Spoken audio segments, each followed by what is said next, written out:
Donc je reviens sur la présentation de la ventilation avec le système un peu écran tactile. C'est simple, hein. Vous avez 3 colonnes, un pour la ventilation, un pour la température et 3 pour, troisièmement pour les sorties d'air. En bref, là je peux augmenter la vitesse du ventilateur, c'est tactile, diminuer, plus ou moins. La température, comme vous voyez le voyant rouge, le petit rond rouge ou le petit rond bleu pour descendre, monter ou descendre la température tout simplement en fonction de votre confort. Après, celui-là, comme il s'allume en bleu, ça montre qu'il est fonctionnel.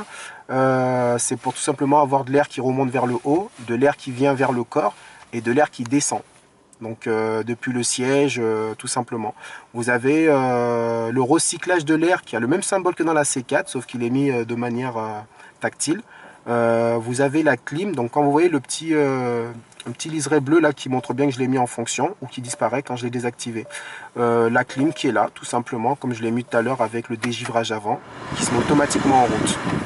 Vous avez aussi, on a montré tout à l'heure pour désactiver l'airbag côté passager, vous avez la position nuit du rétroviseur intérieur, mais ça ne change absolument pas.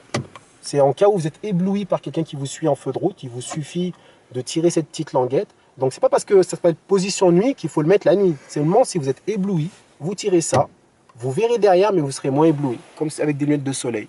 Après, vous avez aussi pour la présentation à ce niveau-là, il y a un petit réglage qui se fait de ce côté, où vous avez donc comme avant la possibilité de régler la hauteur des blocs optiques. Donc réglage intérieur des blocs optiques, ça va tout simplement être ça, pour monter ou descendre l'éclairage au cas où vous êtes chargé.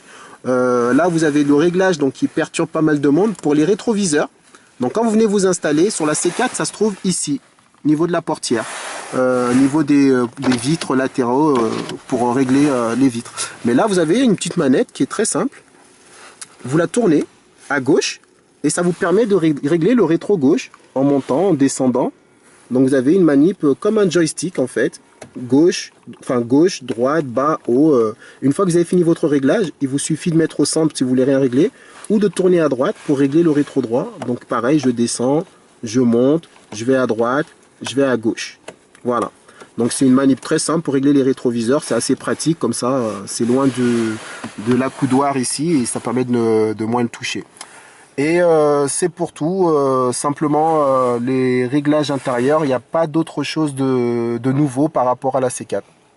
L'essentiel est dans le contenu. Une voiture, ça reste une voiture, 3 pédales, un volant, une boîte à vitesse. Bra